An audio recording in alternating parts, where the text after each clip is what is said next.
Cocoa Memorial অ্যাওয়ার্ডেও বিকেএসপির জয় জয়কার।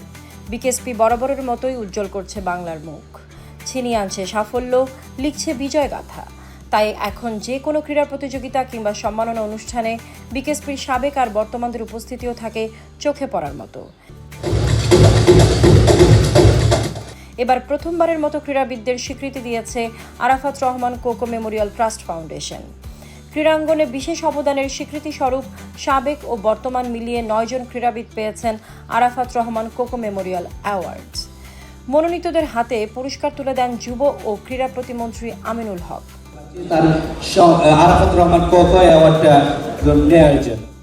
এই আয়োজনেও বিকেএসপির জয় জয়কার।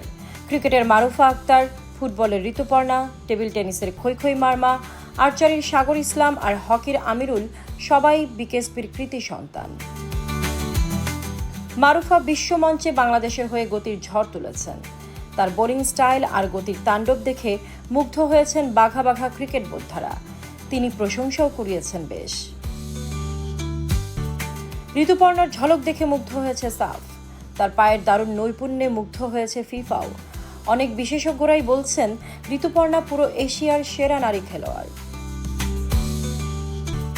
Table টেনিসে বাজিমাত করেছেন পাহাড়ি কন্যা খৈখৈ মারমা। দুর্গম গিরি পাড়ি দেয়া খৈখৈ দেশের টেবিল টেনিসের মহারানী, বহু রেকর্ড দখলে তার। সাগর ইসলামের গৌরবগাথাও জানে দেশ। সরাসরি অলিম্পিকে খেলার যোগ্যতা অর্জন করা আর্চার সাগর। হকির আমিনুলের চমকও দেখেছে বিশ্ব। যুব হকি বিশ্বকাপে তিনি করেছেন বাজিমাত। ক্রিকেটে এই পুরস্কার পেয়েছেন সাবেক অধিনায়ক হাবিবুল বাশার সুমন ও জাতীয় দলের পেসার মারুফা আক্তার। ফুটবলে সম্মাননা পান আলফাজ আহমেদ ও ঋতুপর্ণা চাকমা। এছাড়া হকিতে আমিরুল ইসলাম, ব্যাডমিন্টনে আলামিন জুমা, আর্চারিতে সাগর ইসলাম এবং টেবিল টেনিসে খৈখৈ মারমা পুরস্কৃত হয়েছেন।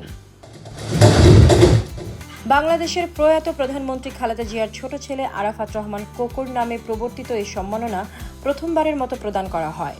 অনুষ্ঠানের প্রধান অতিথি হিসেবে উপস্থিত ছিলেন যুব ও ক্রীড়া প্রতিমন্ত্রী আমিনুল হক। ফাউন্ডেশনের উদ্যোগে নির্বাচিত 9 জন ক্রীড়াবিদকে সম্মাননার পাশাপাশি 1 লাখ টাকা করে অর্থ পুরস্কার দেওয়া হয়। আয়োজকরা জানান, ভবিষ্যতেও নিয়মিতভাবে এ আয়োজন অব্যাহত থাকবে।